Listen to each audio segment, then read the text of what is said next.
Durante 3 meses después de la muerte de su padre, Ethan soportó las burlas de sus hermanos sobre su herencia. Una cabaña que se caía a pedazos en un terreno abandonado que parecía completamente sin valor. Adentro, solo encontró diarios polvorientos, fórmulas de suelo misteriosas y filas de botellas de vidrio extrañas que su padre había dejado. Entonces descubrió la caja de metal escondida bajo las tablas del suelo. 3 meses habían pasado desde que murió el padre de Ethan. El abogado finalmente lo llamó para revisar los documentos de herencia. Su hermano recibió la casa familiar. Su hermana obtuvo el portafolio de inversiones. Pero cuando Ethan abrió su sobre, la confusión lo invadió. El papel contenía solo una dirección y una línea escrita con la letra de su padre. Decía que debía ir a reclamar las cosas importantes él mismo, solo coordenadas hacia algún lugar remoto en el campo. El mapa mostraba un punto a horas de la ciudad, en el fondo de tierras de cultivo rurales que apenas recordaba haber visitado de niño. Se preguntó qué podría estar esperándolo allí. Cuando finalmente llegó, ante él se alzaba una cabaña de madera desgastada. El techo se hundía y las paredes estaban cubiertas de pintura descascarada. El terreno alrededor se extendía en todas las direcciones. Esta era su herencia, una choza sin valor en medio de la nada. Sin embargo, en todos esos años, su padre nunca pareció hacer nada con ella. Lo que tenía aún menos sentido era la carrera de su padre. David Thornton había sido un oficial agrícola respetado. Trabajaba para el gobierno. Aconsejaba a los granjeros y desarrollaba estrategias de cultivos. Su carrera iba muy bien. Entonces, hace 15 años, sin aviso, renunció, sin explicación a su familia.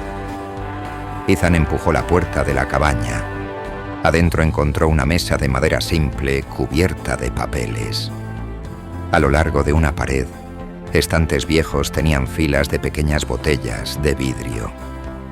Su contenido apenas se veía a través de años de suciedad acumulada. Tomó uno de los diarios de su padre de la mesa. Las páginas estaban amarillas y gastadas.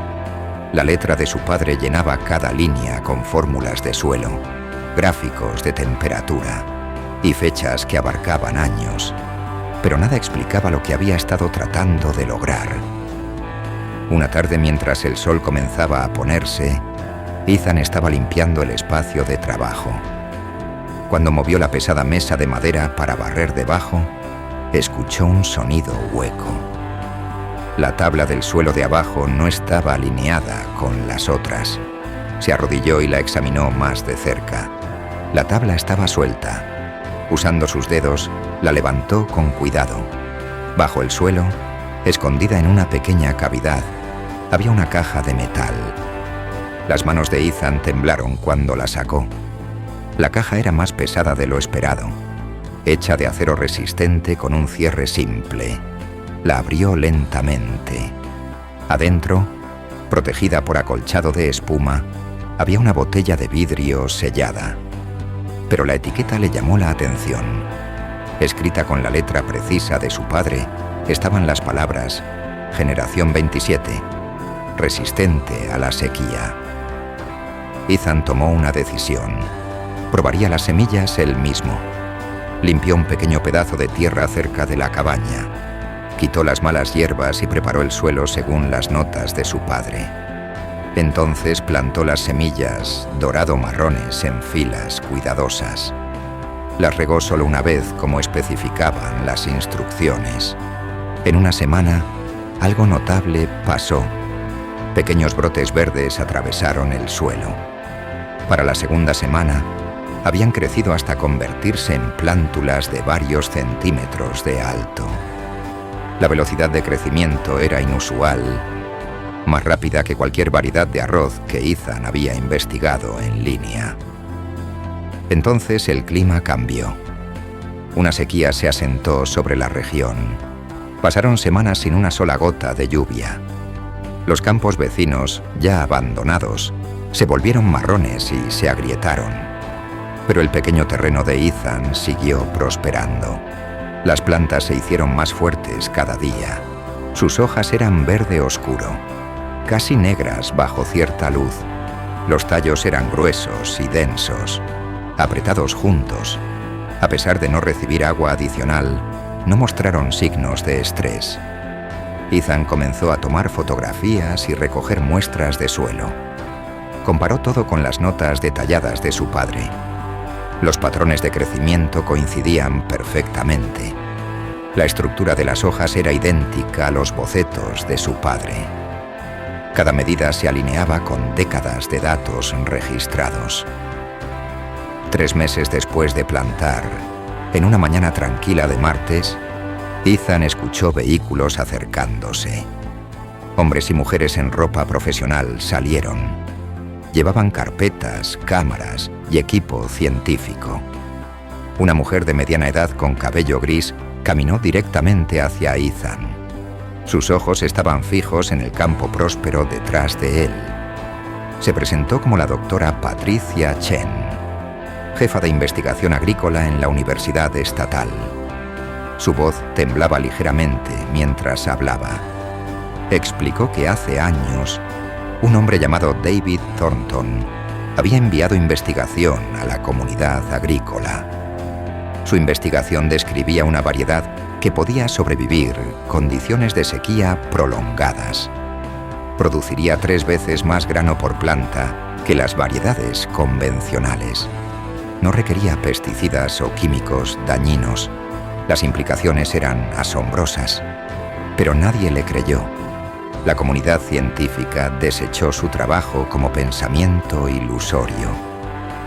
La doctora Chen y su equipo tuvieron que enfrentar la verdad. Las plantas de arroz que se mecían en la brisa representaban todo lo que David había afirmado. La sequía que mató cultivos por kilómetros alrededor no había tocado estas plantas. El equipo pasó días en la propiedad. Hicieron pruebas y recolectaron datos. Analizaron el suelo. Examinaron las plantas bajo microscopios. Compararon todo con los papeles de investigación originales de David. Cada afirmación se confirmó. La noticia se extendió rápidamente por departamentos agrícolas en todo el mundo. En 2 semanas, representantes de 7 países contactaron a Ethan. Querían acceso a las semillas. Pidieron permiso para establecer asociaciones de investigación. Algunos ofrecieron cantidades sustanciales de dinero. Pero más que eso, querían honrar el legado de David Thornton. Propusieron convertir la propiedad en un centro oficial de investigación. Lo llamarían el Proyecto Thornton, dedicado a estudiar y distribuir estas semillas extraordinarias a regiones azotadas por la sequía alrededor del mundo. Ethan se paró al borde del campo de su padre una tarde. Vio las plantas de arroz bailar en el viento. Su padre no le había dejado tierra sin valor. Le había dejado algo mucho más valioso que dinero o propiedad. Esta herencia era esperanza. Era una solución para ayudar a alimentar millones de personas en regiones donde la agricultura tradicional había fallado.